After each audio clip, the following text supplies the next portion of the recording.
After 4 years of updates, reworks, and a whole lot of drama, the question now is, has Overwatch finally become the hero it promised to be, or is it still the villain of its own story?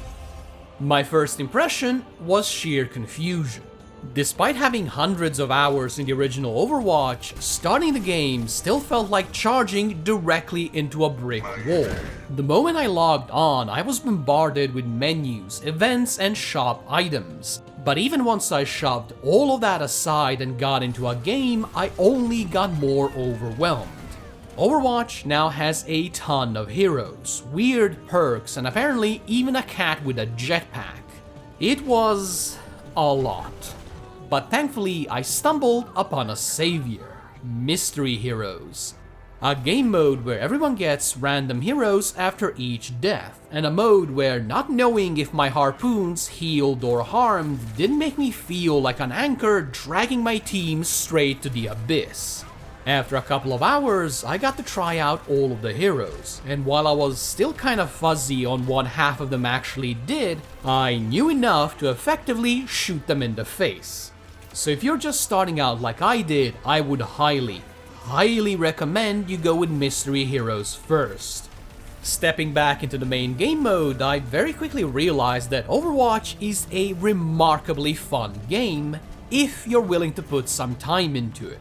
Why? Because it is far more intense than most shooters. In games like Darktide or Destiny 2, the enemies are nice and polite. They move slowly and let you gun them down by the hundreds. Meanwhile, in Overwatch, heroes come in all shapes and sizes, but the one thing that unites them is that they are all slipperier than an oiled up eel.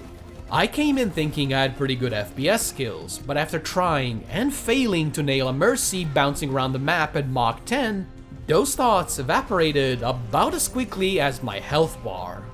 But as a consequence of this, whenever you do manage to land your shots and wipe out the enemy team, it is as delicious as the very first ice cream of the year. And that goes for every weapon, because if there is one thing that Overwatch absolutely nails, it is the feel. Whether we're talking about bullets, rockets, or just random gloop, shooting things feels just right. The abilities follow the same kind of logic. Many will take you hundreds of hours to master, but even fumbling through them blind will give you a decent feel for what they can do and what their potential is. Which means you can have fun with basically any hero even if you're not very good.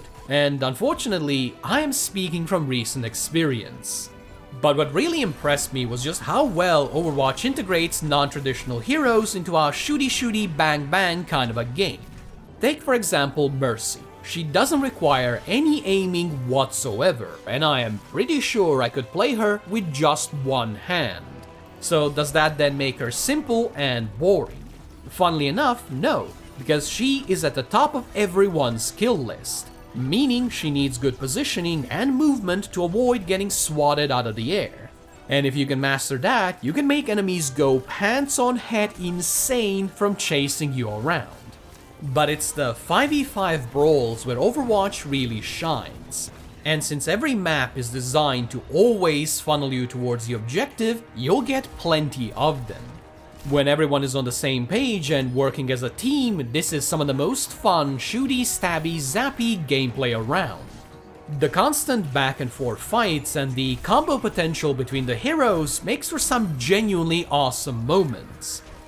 But if the team is not gelling together, it is kind of like trying to break through a wall just with nunchucks. Meaning, sooner or later, you're going to smack yourself in the head. But as I've come to learn, this chaos is also an opportunity. Since the enemy team is probably just as disorganized as yours, you can use that to single-handedly swing things in your favor.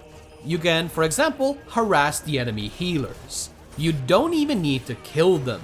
Just keep them busy dodging a lunatic with a sword and they'll completely forget about their tank getting their insides rearranged. And that's the great thing about Overwatch. Even a terrible looking match is rarely a foregone conclusion. There's always some kind of play you can make, even if that just means being an annoying goblin in the backline. Which then leads to a very obvious question. Is any of this actually balanced? Honestly, I have no idea. The game is deep enough that even as a veteran of the original, I still feel like a novice half of the time. What I can say is that I never found a hero that felt useless.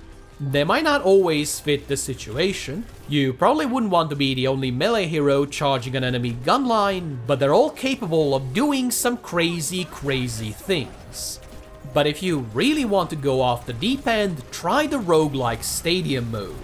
At the beginning and after each round, you get a whole bunch of power-ups that completely break the game. With Soldier 76, for example, you can use your aimbot for pretty much most of the match, which sounds utterly insane. And it is, but so is everyone else. Because heroes like Ash can just carpet bomb you with dynamite whenever you peek your head out. Stadium is basically just broken heroes fighting other broken heroes. And honestly, it might be my favorite way to play Overwatch. Not just because everyone is completely bonkers, but also because it is easily the most varied mode in the game. Normal matches run around 15 to 20 minutes per map, whereas Stadium is a best-of-5 slugfest across 5 different, shorter maps. You beat each other senseless, power up like it's Dragon Ball Z, and then move to a brand new location to do it all over again. And I don't think I could ask for more. Well, that's not exactly true. I would like a balance pass, or free. With such an absurd amount of items and power-ups available, there are usually a couple of obvious choices that make you dramatically stronger, and a couple that will have you questioning every decision you've ever made as you get repeatedly smashed, bashed, or just kinda turned into a nice sculpture. But all that dying did give me a chance to really examine the maps, and Overwatch really is a gorgeous game. It has a simple art style, but it is colorful and cheerful in a way that makes it a joy to explore. Well, whenever you aren't being actively exploded anyway. My one gripe is the cosmetics. I don't mind silly costumes or crossover cosplay, but some of the skins change the hero far too much. And as a newcomer already drowning in information, it wasn't exactly fun blowing everything to ambush Juno, only to have them teleport away because, surprise, they're actually Kiriko. I know it sounds silly given that they have very different silhouettes, but change up their outfits, cover them up in random gloop, and all of that glance value goes straight out the window. But you do get used to it, and I cannot really fault people for wanting to dress up their favorites in ridiculous outfits. Especially not given that I'm still running around with solid gold weapons from the original game, which might just be the tackiest, ugliest thing I could ever possibly wear. But am I going to change them? Almost certainly not, because getting cool stuff in Overwatch is not for the faint of heart. The shop prices are eye-watering, with most skins costing between 15 and 20 euros. And that is without even mentioning the super special and super premium mythic skins, or the classic battle pass which asks you to both pony up cash and grind for skins. But as wildly expensive as all of that is, the good news is that the actual game is free. There's no sneaky side currency you need to grind just to unlock Jetpack Cat. All heroes and all game modes are available right from the very start, which honestly is something I genuinely appreciate and something that is not seen often enough. Especially considering Overwatch bills itself as a competitive game. It would have been a real mess if you couldn't counterpick the enemy just because you didn't throw enough money at the screen. So as far as free-to-play games go, Overwatch sits right on the edge. It's perfectly playable for free, but always on the lookout for any whales it can harpoon. Which brings us to the most important question. Would I recommend Overwatch? Yes, just with one caveat.